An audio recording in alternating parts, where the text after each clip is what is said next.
#short, guys. I want to show y'all something.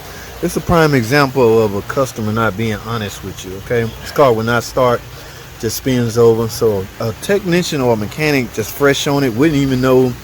I mean, he would start his diagnostic based on a no start complaint. Okay, now you can be one of those other technicians just really suspicious, start pulling stuff apart. Look at this, guys. We got the intake off, lower intake. Can you say overheated? Can you say severely overheated? Look, this plastic, somebody called this out in in the comment section. I can't remember what kind of plastic this is, but it takes a lot of heat to melt it, right? But look at this.